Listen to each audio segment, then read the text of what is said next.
Estamos en vivo a través de la señal de The News Central para América Latina, pasando por cada región, viendo lo que es noticia. En Ecuador hace unos minutos hablábamos de la suspensión de este importante debate y ahora tenemos que hablar de esta reforma presupuestaria. Manuela Salazar nos cuenta todos los detalles. Adelante, compañera, te saludo una vez más.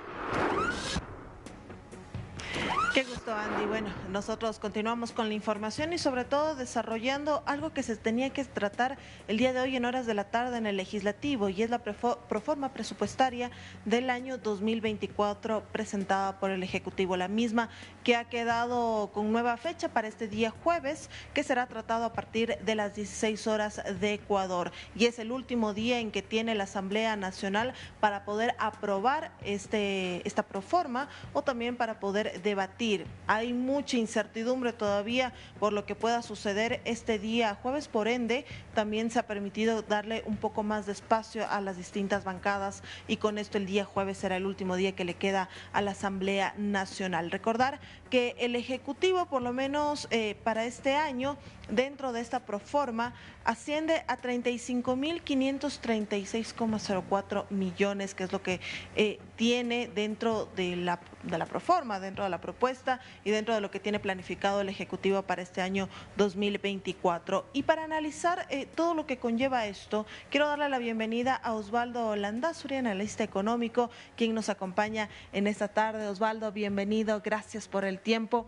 Bueno, una proforma que contiene mucho por analizar, pero ¿cuáles son los puntos más complejos dentro de lo que será esta aprobación o no aprobación el día jueves? Bienvenido. No, yo creo que en realidad el Ecuador está empantanado en esta misma discusión ya durante varios años y el tema central es que entendamos cómo hemos llegado acá primero para luego entender los puntos más específicos. Primero, el Ecuador se dolariza y en esa etapa posterior a la dolarización viene una ola de ajuste económico muy fuerte que venía de la mano de la ola, disculpen la redundancia, neoliberalizadora de la economía de los años 90. Eso gatilla el que se vayan todos y entonces Correa asume el poder. ¿Por qué es importante esto? Porque en ese momento el socialismo del siglo XXI eleva el gasto del Ecuador de una manera muy importante, aprovechando, yo diría que tres factores muy importantes. El primero son las reservas que se habían construido durante los primeros años de este siglo. Segundo, el precio del petróleo que le acompañó durante una buena parte del inicio de este periodo. Y el tercero, la capacidad de endeudamiento que el Ecuador tenía. Entonces, con eso el país termina con una necesidad permanente de plata para sostener un aparataje burocrático que no tiene límites. Y hoy, ahora sí, esta proforma no es de excepción. Es una proforma que no tiene ningún ajuste, que presenta un déficit fiscal inaceptable de cerca de 5 puntos del Producto Interno Bruto, 5.000 millones de dólares, una necesidad de financiamiento de 11.000 millones de dólares, de los cuales 6.000 deben ser contratados de manera interna. Si bien muchos dirán, bueno, eso será un revolving con la Seguridad Social o con el Banco de la Seguridad Social, que acá se llama BIES, pues es lo mismo, le están dejando sin liquidez al sistema. Si a esto le suma que aquel pretexto de subir el IVA para mejorar la seguridad no se ve reflejado en la proforma porque hay un aumento mínimo de 200 millones de dólares, sumado a una inflexibilidad de cerca del 70% en el gasto, y para que tengamos una idea, en el Ecuador el gasto corriente representa el 8% del Producto Interno Bruto, en Brasil es el 3.7% del Producto Interno Bruto. Algo está mal, nadie analiza las empresas públicas, es una caja negra sin rendición de cuentas. Los gobiernos autónomos descentralizados tampoco rinden cuentas, organizan conciertos y no hacen alcantarillado.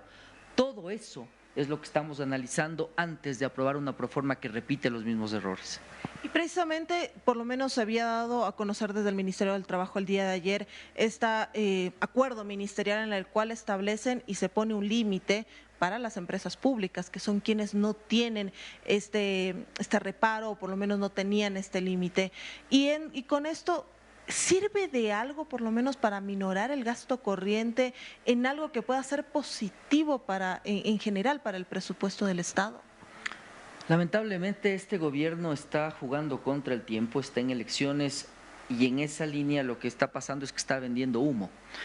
Como ha habido voces parecidas a la mía que le han dicho, bueno, ríndannos cuentas, pues probablemente la reacción es decir, bueno, ahora nadie gana más que el presidente, lo cual sigue siendo un error y garantiza que todo está mal. Una empresa pública como Petroecuador, por ejemplo, debería tener un directorio, debería tener la obligación de cotizar en bolsas de valores de tal forma de que sus balances estén siempre al día y siempre auditados.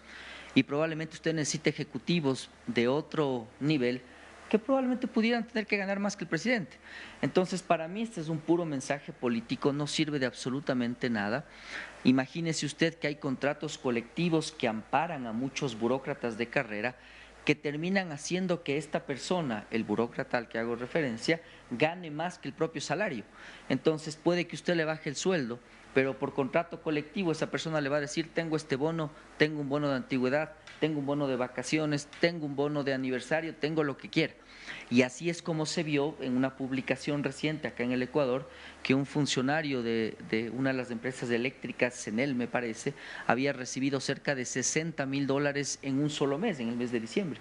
Entonces, si usted no corrige los temas de fondo, que es profesionalizar el sector público, establecer un proceso de rendición de cuentas permanente de todos los que están recibiendo plata de los impuestos de los ecuatorianos, si es que no transparenta la información, si no busca eficiencia comparándose con otros sectores, con otros países, pues probablemente va a ser pura venta de humo, que es lo que creo yo que está pasando.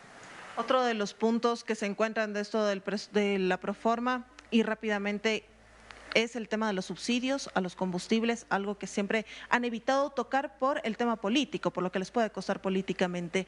Primero ese y después, ¿qué es lo que necesita Ecuador esta proforma? ¿Qué se puede esperar de esta proforma si es aprobada por la Asamblea?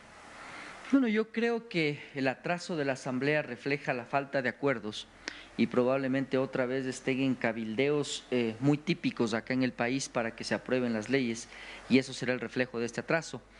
Pues los subsidios es un tema del que los ecuatorianos tenemos que hablar, pero no se los retira por decreto, se los retira con un consenso nacional en el que yo, por ejemplo, he propuesto que se canjeen subsidios por inversión. Es decir, que usted, por ejemplo, vaya a una comunidad rural, no hable solamente con un actor político del sector indígena, sino que vaya a la comunidad. En vez de estar solamente en Nueva York, solamente en Madrid, solamente en Europa, pues probablemente que vayan y que vean lo que está pasando en los sectores rurales. Ofrézcales una carretera, una escuela, un dispensario médico con empleo y entonces el eslogan de 10 centavos en tu combustible por una escuela, capaz que hace sentido. Lo cierto es que nadie ha enfocado el problema de fondo de una manera apolítica y sin las anclas que tienen cuando llegan al poder. Y eso probablemente es lo que me hace a mí diferente a la hora de opinar respecto a los políticos tradicionales. Y el Ecuador, pues probablemente ahora esté en un compás de espera muy complicado, en el que un presidente que está en elecciones probablemente va a tener que tener muchos acuerdos políticos que le van a impedir maniobra para poder tomar decisiones importantes. Así es, Osvaldo, le agradecemos nuevamente por el tiempo. Y esta es la situación, esto es lo que se vive, es lo que se espera, por lo menos a la expectativa de lo que será este día jueves, la resolución, la proforma presupuestaria que nuevamente irá al Pleno de la Asamblea Nacional en la sesión 915 que quedó suspendida el día de hoy.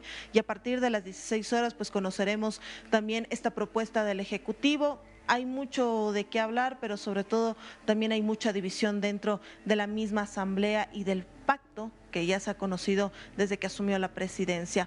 Esta es la información, Andy, desde Ecuador. Un abrazo.